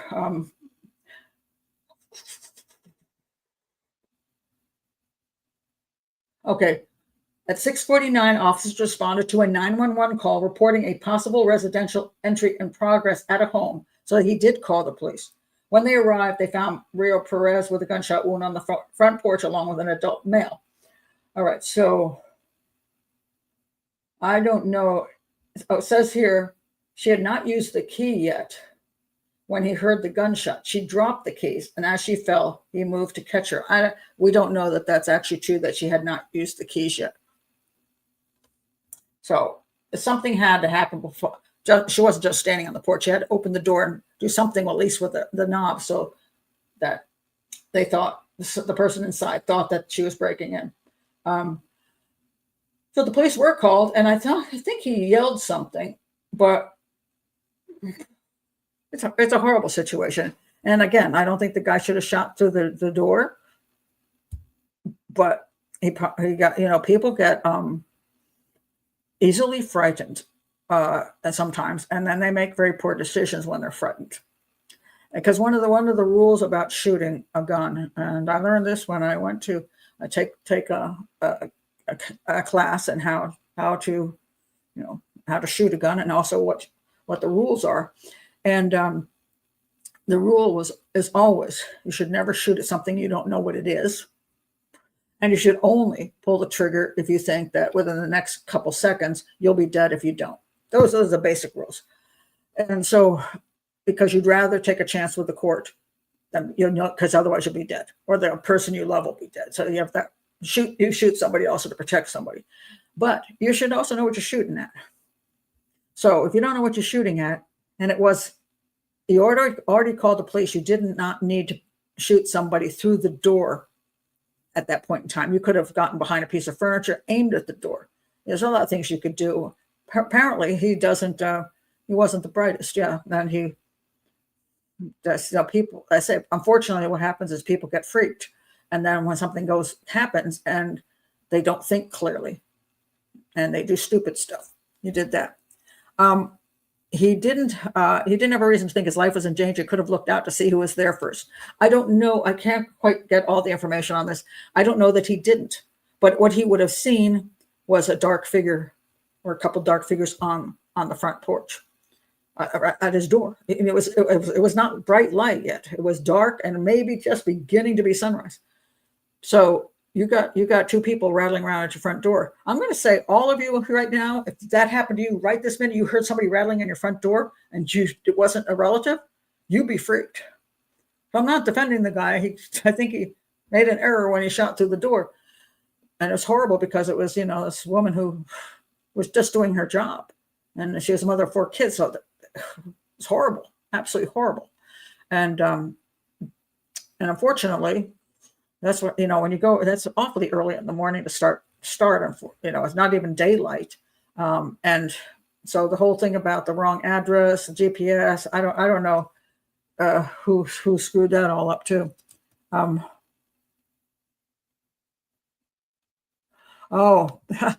worst example of this was a man who was shot by a police officer in his apartment. The police officer, was on the wrong floor and thought it was her apartment. Oh yes, I remember that case. I think she had been drinking. Had she been drinking? I think she may have been drinking. So, yeah, you get these really stupid things that happen. But that's what happens with the kind of confusion. Like one time, I think it was I was in one of those one of those rest stops, between the highway, and it's in the middle. It was in the middle of the highway. And what happened was I parked and I went in. And when I came out, my car was gone. I'm like, what the heck? And I'm like freaking out. I didn't realize there was a second entrance and it was on the other side, So, but when it happens, your mind sometimes just goes blank. You're like, things aren't computing, it's not computing, like you can't figure it out. Now that only thing was in that situation was my car was missing.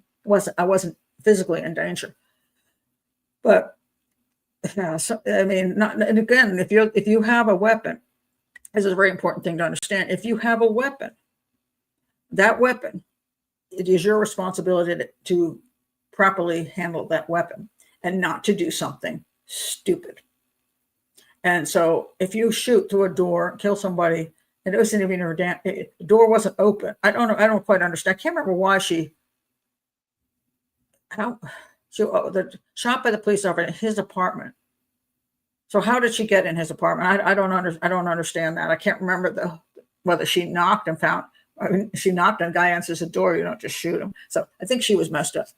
I can't remember that case, but I do know what you're talking about. Let me find it just so we can clear this up. Policewoman. I think she got convicted too. Shot man wrong apartment. Okay. Google is pretty good for finding this stuff. Okay. The murder of Botham Jean. Okay. Oh, yeah. I remember this now, Geiger.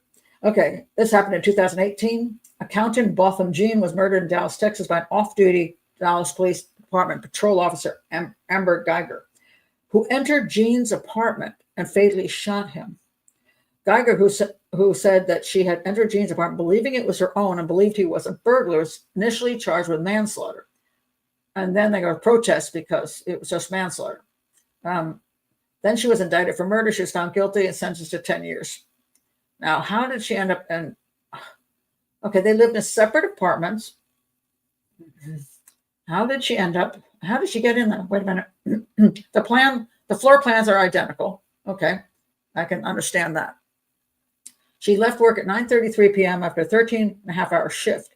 She drove to the apartment complex, parking her vehicle in the parking garage of the 4th floor. At this time, she was speaking over the phone with her romantic partner, who had telephoned her during the journey home.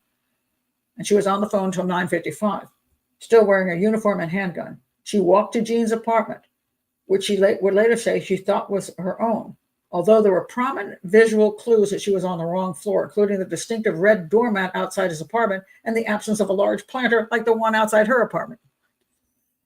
Attempting to unlock the door, she noticed it was ajar.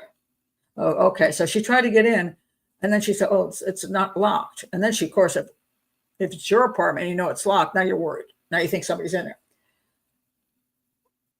Although apartment doors at the complex had automatic electronic locks, the one on Jean's door was defective and didn't always latch if the door was not closed forcibly. She entered the apartment and found Jean sitting in his living room eating ice cream, unarmed, with a laptop open and turned on. What? She fired her handgun twice at Jean, striking him in the chest. She would later testify she believed him to be an intruder and she feared he would kill her. He was going to kill her with the laptop or the ice cream. What? Wow. That's crazy.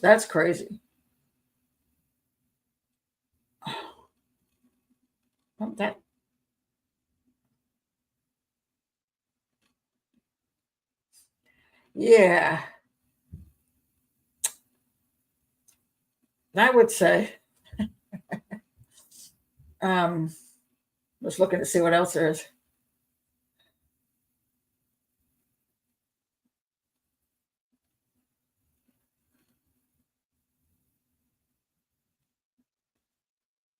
Yeah, that makes no sense. That absolutely makes no sense.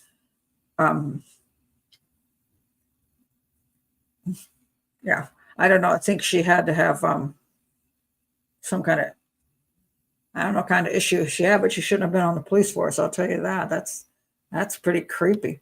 Wow. Thank you for bringing that one up. I've forgotten all about that one.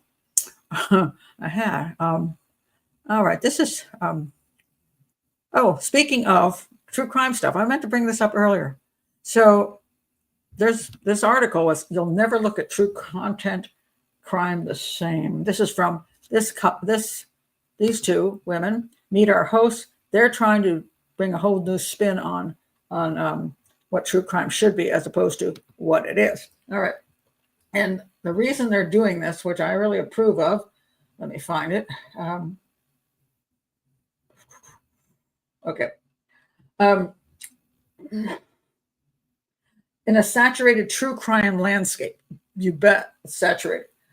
Some content creators are trying to focus on victims and survivors. All right. So 27-year-old Jackie Flores tells people she's a full-time content creator. They incorrectly assume her content blends her two main interests, true crime and beauty. I've seen pages where people do their makeup while talking about true crime. Absolutely true. I feel like we're speaking about something so serious and actual human beings and their real family members. You should have most respect and take it seriously as possible. Although people do complain I laugh too much. Okay. Survivors, researchers, and journalists have long questioned the ethics or lack thereof in true crime. And also who profits from the storytelling. And this is, I do have issues with that as well. Most of these are storytelling channels.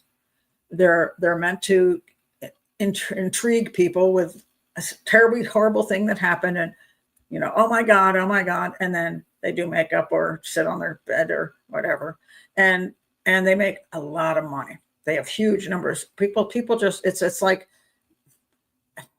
an addiction to watching these things over and over again to hear the next horrible story. That's kind of what they would call crime porn or trauma porn. You watch it because it's fascinating, and it's something horrific. It's almost like porn. It's not really something we should be watching on a regular basis just to hear a bad story. So it says, but in a saturated, unregulated landscape, some creators with little or no training how to cover crime or have any understanding of crime or criminalistics or investigations, because they're not concerned about that so much. She's trying to humanize the people who have suffered. And so women, by the way, make up 61% of true crime content consumers in the United States. Surprised it's that low, actually. Creators' primary platforms are TikTok, YouTube, and podcasts.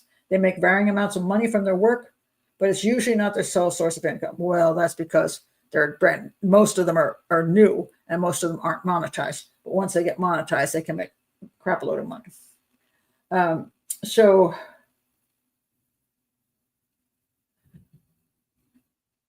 they're saying that creators have to choose their words carefully, and I don't choose my words carefully. Who knows? Maybe it wasn't that one video. Maybe at that moment in time, I said some words they didn't like, and they decided to not promote my videos because I refused to say unalive.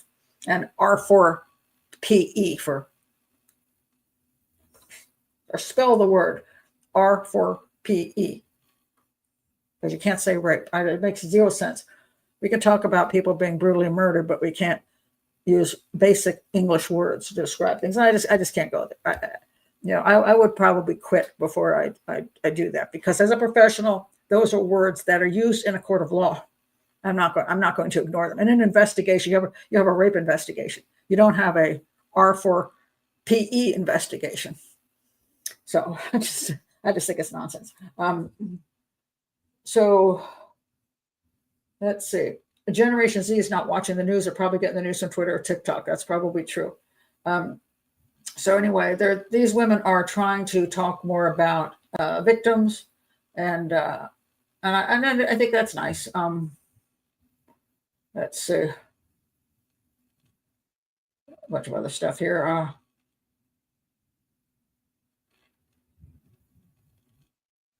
And the other thing, I don't know this woman's channel and what she does on it that is something that would be useful. I'm really not sure. Let's see. I'm trying to find the ones that they're talking about this. Oh, okay. So they're doing a thing called Survivor's Guide, and they interview survivors. And they have Patreon, $5, dark humor, $7, trauma bonded, $15. Okay, I'm going to have problems with the names right there. If you're doing stuff that's not supposed to be sensational, those are sensational titles. I just have one tier. I don't call it anything. They also make money from public speaking and social media brand deals. So they ask to be paid when they appear in documentaries or the news. Agencies and networks need to understand they're not compensating for the story. They're compensating for my time and experience. Well, that is true. She's on TikTok. She typically going $600 a month, sometimes $2,000.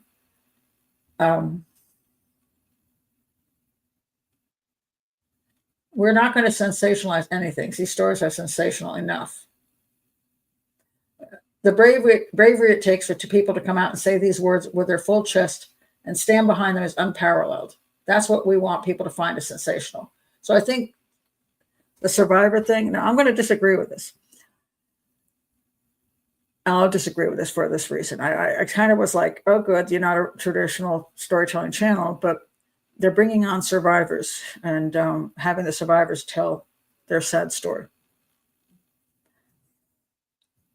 It's basically the same thing, because it's using people who've been through trauma and this tragedy. And yes, you could say you're giving them a platform. It's true. But a lot of times when you see any of these shows, even back to when I was on Montel Williams or people come on Nancy Grace and all this stuff, you think they're doing it to give people a platform? Hell no, they're doing it because it makes a crap load of money. It's what the audience wants. It's exciting to hear it from the words from a victim, the tragedy that the victim has been through. So they're being used. I'm sorry. You can say all you want that, oh, we're just doing that to just let them be heard. Probably. Any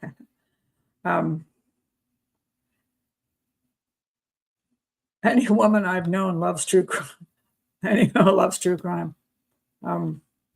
It's yeah. Again, I wish there's just more educational stuff. I do, because, and you can do a show with survivors and have it be educational. But a lot of times it's not what it is. It isn't. I've heard some of these shows, and sometimes I just cringe because I just feel like they're being used to make content. And it's just another methodology of making content that gets people to tune in. But sometimes they do have an interesting story to tell, and sometimes they want to be heard. But it's a very, very tricky business, and people could say, well, then they should do this and not make any money. Well, they could do that. They could demonetize all their videos and not accept any money anywhere and do that. But then they're going to say, which I would say is like, I can't work this hard to produce all this stuff and put it out there if I'm not earning a living. People seem to think that we all should work for free, that somehow it's just a little hobby or something. Now, when you work 40 hours a week, it's not a hobby. And if you put 40 hours a week into something, that means you're taking that 40 hours a week away from something else. So if I'm not working on YouTube, I would be doing work someplace else. But I've chosen to do this, although it's not very good money, because I like doing this educational stuff. And so I've chosen to do this, but I don't want to do it for free. I mean, that's a lot of work to get zero income. Okay. And if I said to any of you, okay, well, why don't you work as a nurse for no money? Why don't you teach for no money? People would say, that's insane. Well, don't you love teaching and helping patients? Well, yes. Well, then you should do it for no money. Well, you got to eat, So I can't blame them for wanting to have a channel where they earn money. But on the other hand, they are getting people on their channel, and I doubt they're paying them they want the documentary people to pay them, which they probably never do, because I only work for documentary if they pay me, because I know they're making money. But a lot of times their rule is they don't pay anybody. So I don't know how often they really got paid by a documentary company. But my theory is if you make money, they should make money too. That's why all these shows like News Nation and stuff that want me on, they've asked me to be on. Surviving the Survivor asked me to be on as a regular. I'm like, yeah, but your channel is making all the money. What are you paying me to be on your channel? Zero. Okay, so I do all this work. All these people come on your channel and help your channel be the big channel it is, and you don't pay any of them. You just collect all the money. See, I have a problem with that. So it's just crazy stuff. That is true. Sensational stuff makes big bucks. It does. So, oh, good. You've cut down. Good. I would say there is that's very true, voyeuristic element to a lot of these things. I agree with that. And I think I would like to see people cut down. I mean, much as my channel is being axed by YouTube's doing this to it. But I mean, I recommend a few channels because I think they're worthy channels of looking at what they've got. Because they really teach you something. Or if a specific case is of interest, I would like be able to go to the best channel to learn something about that case. Because there's nothing wrong with being educated, even if you're not in criminal justice. I mean, maybe you want to get educated in the general about how things work. how things work legally, how things work in a court of law, and some of it, you're never going to use personally in a career form, but it might, do we just like sometimes to become smarter people all the way around? I listen to a variety of things because I want to know more about things. I want to see if I can learn something about what's going on in the world, what's going on, what's historical stuff. It's fascinating sometimes to look back at history and say, wow, that's what happened back then. This is all kinds of interesting things because you just want to widen your knowledge. There's nothing wrong with that. But a good portion of the stuff that is on YouTube is just sensationalistic garbage. Is not helping you in any way, shape, or form. It's not helping anybody. It's just making a lot of money for the creator. And so I'm not saying you can't watch it. You have every right to watch whatever you wish. And they have the legal right to put their they put their videos out unless they, so they can do that, as I can do that.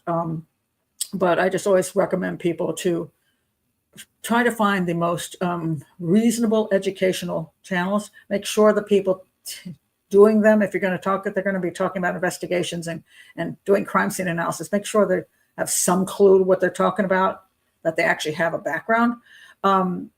If they're just a storyteller, and I've pointed out a few good storytellers along the way, which they just do such a fine storytelling job. It's like, well, if you just want to know the story of what happened, especially historical crimes, that might be a good place, to go to. And then I always recommend, for God's sakes, make your consumption just to the best of the stuff and do something else with the rest of your time. Spend the rest of your time doing healthy things, learning other things, whether it be art or whether it be some kind of hobby, whether I don't know what you like doing, cooking or just volunteering, working, just do anything that balances your life out, and you're not just a consumer of whole bunches of garbage crime shows. That's just my theory on it. Spike says, I like the psychological and profile educational channels, but I get upset with the sensationalist channels. And unfortunately, they're the ones that get the most attention. And they're the ones, when you go to your feed, you'll see those pop into your feed more often than you'll see the educational channel. It sucks. It's like Peter Hyatt always had a good channel, but he had a small channel.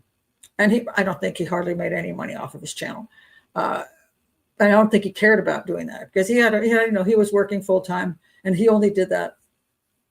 He didn't do that as a full-time job, but he did reach out to people. He did blogs on different cases, and I'm sure he didn't make any money off with that either.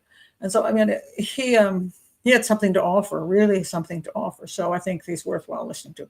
Lavoisier? I always say that guy's name wrong.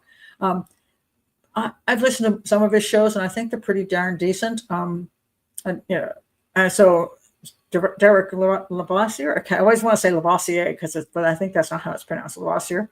And he does analyze crimes. He does give good information. I like it because he's one other professional out there who I feel like offers some kind of learning experience when you're watching a show. So I'm okay with him. He obviously is very successful. He's much more popular than I am, but he's been on television for a really long time with his own shows, and he's also been hooked up with people who have big, huge channels.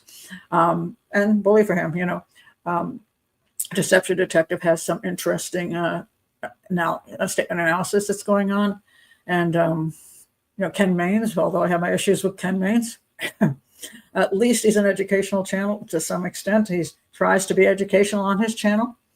I know he's interested in being a big TV star, but he does do some reasonable stuff on his channel as well. And I will say this over and over again. I don't necessarily always agree with the analysis that somebody else does on the same case that I've done it on, but at least if they explain where they're coming from, their conclusions, that's a place to learn. And so I'd rather people go there, than go someplace else. He was a cop. Who sent you? Where's the rabbit holes? You like his channel? Okay, he sent me down too many rabbit holes. Who? Which one? Wait, I've got to go back up and look and see what you're talking about. I'll take Derek over Ken. I personally, yeah, I kind of lean that direction.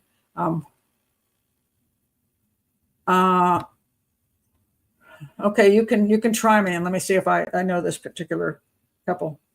No, I usually say, if I'm not talking about this here, I don't want people putting it in the comments, because when people start pushing shows that I don't approve of in the comments, I mean, it's their right. They can do so, but if I do see it, I'll knock it off. I will remove the comment, just because I don't want to have my channel be an advertiser for shows I don't approve of. I don't want to give them publicity. So I'd rather give publicity. If I'm going to give some publicity, I want to at least push people towards shows I think have some value.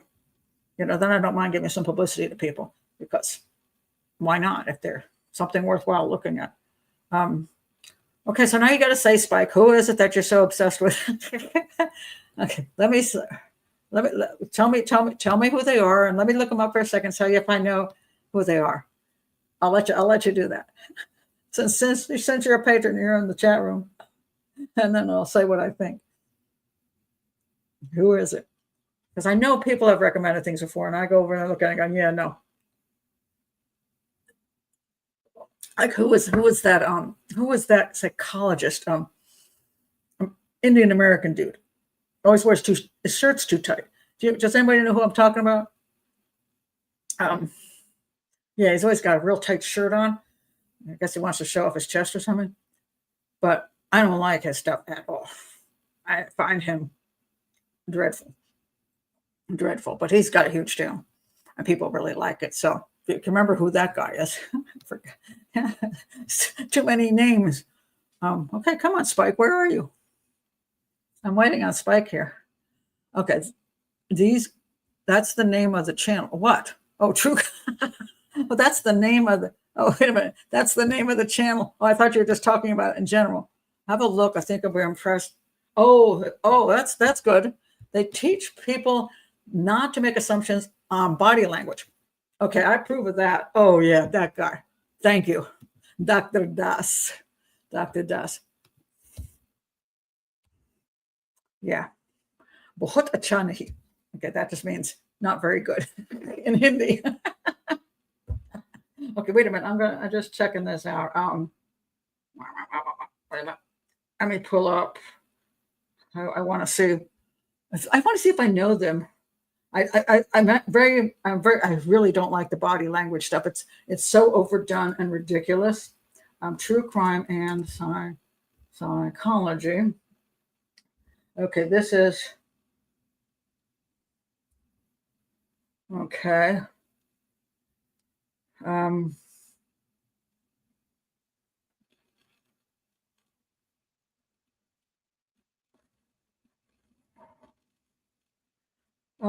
They seem to do. They want to entertain. Okay.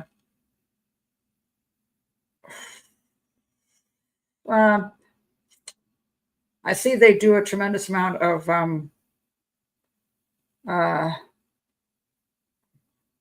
I don't like their titles. I'll tell you that right away.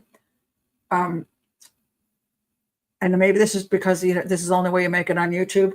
But months-old baby went through the worst torture possible. Some did unthinkable to his innocent mother. Melissa Kolonsky's top secret revealed. Killer found 1,000 miles away from his victim. When an obsessed lover stabbed his partner 120 times. I don't like that.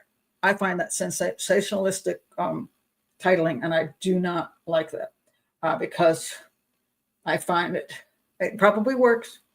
And then they've got a lot of interrogation stuff. And I don't know what they're saying about the interrogation. I don't know if that's where they're doing statement analysis or something. I'm not sure. But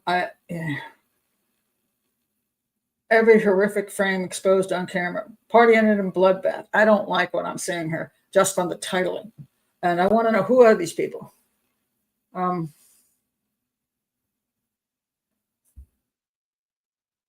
Join our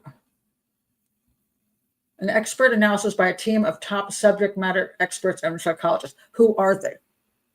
Who are they? Where are their names? Where are their names?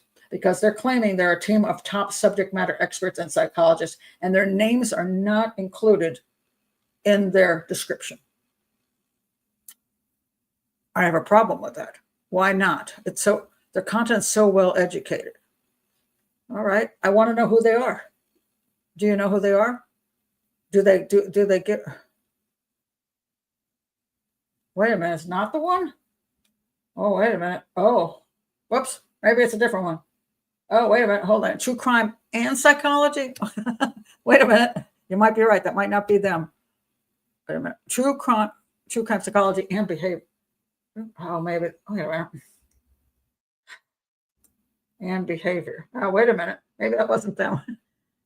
Oh, okay, never mind. That wasn't them. Oh, they're brand new. Okay, the other one had 95,000 subscribers and it looked like crap to me. Okay, this one has only 6,000 subscribers, so they're new. Let me see if they have, I wanted their names here. Okay, Paul, a behavioral psychologist, and Helen, a psychotherapist. What are their names? I would like to know. Just would like to be, no. Okay,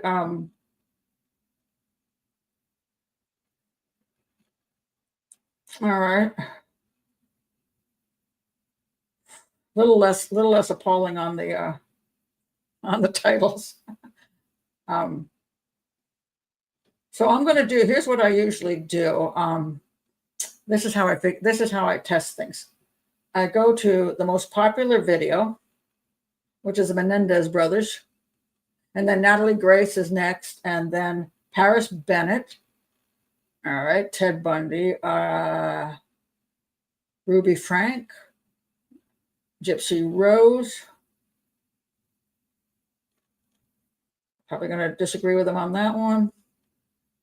Amber Heard, Sarah Boone. Okay, I'll check them out. I like them better than the other channel.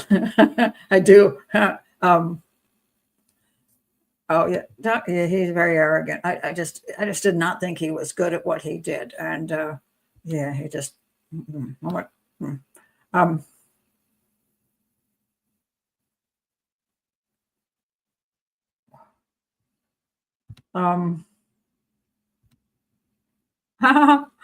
Yeah, they're not that bad. They're better. They're more appealing.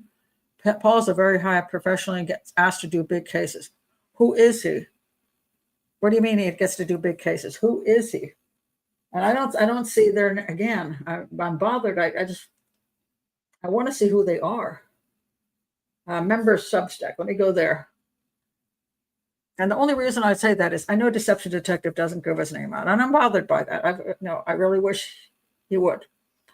He says he doesn't do it because of harassment, but I don't know that I believe that. But he may be working in a field where he doesn't want people in his field to know what he's doing on the side. I still see Helen and Paul. Who the hell are Helen and Paul? I'm over at Substack now, and I don't see Helen. Yeah. So I am bothered by professionals in general who do not put their names out there. I've been Pat Brown since the day I did anything. Anything I've ever been on, Pat Brown, Pat Brown, Pat Brown. You can dislike Pat Brown, but you'll know who Pat Brown is. And you can find out more about me. In other words, if I claim something, then you can check it out, or at least I can lead you to check it out. But if you say, oh, I work big cases, if I don't know who the hell you are, I don't know that I necessarily believe you work big cases. Or you're just saying that, you're just making that up. Maybe you have no background whatsoever. So I want to know what your background is. And I say this as a person who is some people have said is a fraud, but everything I've ever said is true. I can guarantee you that. And when I talk about what I've done, what do I have a degree in? Master's degree in criminal justice from Boston University. Did I think I learned a lot there? No. How did I become a criminal profiler? I studied 400 books on my own and went to seminars. That's how I did it. No, I didn't work for the police department. I didn't work for the FBI. I was self-trained. People can trash me all they want for that, but I would think compared to what I learned in a master's program, which was not pretty much nothing, and I still owe all that money, but I studied all the studies I did I studied more books than probably anybody has ever gone to a master's program. And I developed the first criminal profiling certificate program in the country for Excelsior College, which I do not have a certificate from because I developed it. So somebody else will have the certificate, but not me. So, I can tell you what I've done. And who I am. So if I'm going to listen to somebody and you're going to call yourself a professional, I would prefer that you tell me who the hell you are. I would prefer that. And the only thing I can say about deception detective is he just says he's an attorney. Doesn't claim to be a professional analyst. He doesn't claim to be a detective. He doesn't claim to be. He says he's an attorney, which has nothing to do with the field that he's doing his show on. At least that. But I want to know who these people are. And just because they're there doesn't mean, and I say, why are the first two names? I don't understand the first name thing. I just don't. So I'll have to, again, what big cases has he worked on? Very high up professionally. Who says that? Who is he saying that? Because if he's worked on big cases, I mean, people who've worked on big cases, you know their name. I don't know. I don't get it. But I'll check it out. I'll see what I think. A lot of times I don't think as much about certain channels as some people do because I work in the field. So I can see stuff that I think is sometimes what I found is that this is what happens. People plagiarize from other channels. So in other words, this can happen. Let's say I do a show on, let's pick anybody. Jeffrey Dahmer. I did the show on Jeffrey Dahmer. All they have to do is watch my show on Jeffrey Dahmer and take everything I said and put it in their show. And they'll come across, oh my God, because that person has never seen my show. And so they only see that person's show. And they think that person is coming up with that stuff themselves. I've seen that done on a lot of shows. So just complete plagiarism off of somebody else. And they gain a huge following. And the people who are following them have no clue that all the stuff is stolen from somebody else. That's why they sound so smart. So I'm very cautious about what shows I watch before I ever do any kind of a show myself, so I don't steal their stuff, like Dr. Grande or whatever. Now, sometimes I will already have my show prepared, and then I see Dr. Grande did it, and I'm curious to see if I want to see how close we are on that. But, well, again, why not? Why not? So, I don't know. And mind you, some people are good without the background. But if you're going to call yourself a professional in the field, you ought to be able to say your name. If that's your actual, if you're a person who does certain things, you should be able to at least say who you are. So if he doesn't do that, I'm very suspicious. But I'll check it out. He blew your mind with his behavioral and body language reading. Are these people who've already been caught and put in prison? Because this is something that goes around all the time now. People analyze things because, again, all these channels do all this analysis of people who've already been convicted. You sort of already know who they are when you do these analyses. So the question comes in, could you analyze them when you're just interviewing them as a suspect and then be able to determine whether they should be a good suspect or not? That would be much more important than analyzing them after the fact when you already know everything. It gets a little easier. And people can be just very good salespeople as far as saying stuff, So I don't know. I'll check it out, Spike, and see whether I think... But I'm bothered by the fact they won't give their names. All right. So I'll go check it out, though. I might be surprised. And if I'm surprised, I'll say that in, if I love their channel, I'll add that as a pinned comment. If I don't love their channel, I might add it as a pinned comment. But again, I'm glad at least you're at a channel that appears to be doing, what? Okay, wait a minute. It says here, isn't a channel that investigates or explains crime cases in detail. Okay. Paul, a behavioral psychologist, and Helen, a psychotherapist. Watch short clips and talk through the psychology and behavior visible. We don't research crimes. We don't discuss motives of crime scenes. We're not true crime experts. This isn't the channel for you if that's what you're doing. We're not reacting to the crime, we're reacting to the behavior. All right. I just wish I knew who they were. So I'll check them out. Maybe they'll be cool. Maybe they'll be really, really neat. So anyway, thank you for that. And it's 9 o'clock, so I'm going to call it a night. So thank you for being here, everybody. Again, if you're new to the channel, please do click that subscribe button, and maybe you can make up for all the subscribers that YouTube has just taken away from me. Anyway, if you're in the U.S., happy Thanksgiving to you tomorrow. If you're not in the U.S., I don't know. Do you do a Turkey Day? Do you have a Friendsgiving or whatever? I don't know. In your country, some other countries have borrowed the concept, and they're doing Thanksgiving in other countries. So happy Thanksgiving to you, Clarissa and Frida and Spike and everybody else who is here. And I will see you guys probably on Sunday for the case show. Okay. So I will see you then. Bye.